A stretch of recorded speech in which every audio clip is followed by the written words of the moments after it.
Узкие и обгоревшие коридоры, выбитые стекла и полный хаос. Так здание на Адмиралтейской 5 выглядело уже после пожара. Огонь здесь разгорелся в 4 утра. Его тушили 53 пожарных, привлекли 21 единицу техники. Ликвидировали за полчаса. Однако этого хватило, чтобы огонь унес жизни 5 человек.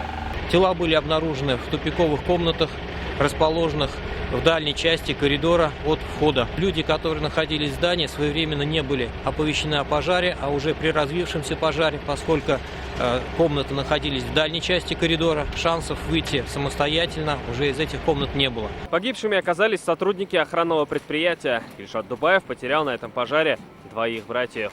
Братишка, да. Они работали охраной здесь? Вы тоже, да, здесь работали? Пожар ведь тушили, и так умерли.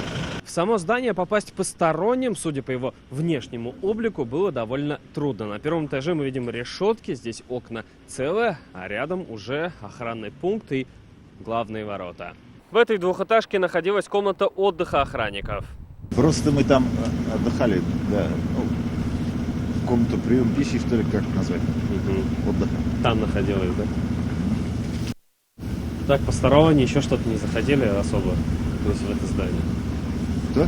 Посторонние там? Нет, мы только сами. Ну, говорят, за холодильником что-то там крыло. В причинах сейчас разбирается Следственный комитет. Возбуждено уголовное дело. Проверкой по поручению руководителя ведомства занялась и прокуратура республики. Глава надзорного ведомства дал поручение прокурору Казани организовать проверку, в ходе которой установить причины пожара и обстоятельства гибели людей. Кроме того, прокуратура выяснит соблюдение собственником здания требований пожарной безопасности. Собственником здания отдельная история. Владелец здесь сменился в начале октября. Имущество бывший собственник КВЗ передал новому ООО «Спектр Подряд» только 2 ноября. 15 октября по поручению компании «Спектр Подряд» УСК «Стандарт» заключила договор об оказании охранных услуг с организацией ЧОО АБ. Согласно условиям договора, услуги осуществляются круглосуточно, включая рабочие, выходные и праздничные дни.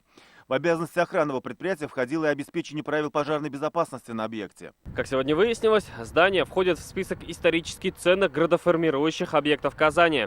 Да, градоформирующих. Внутри произошел пожар. В целом мы съездили, провели обследование. Здание, кроме как внутри, не пострадало.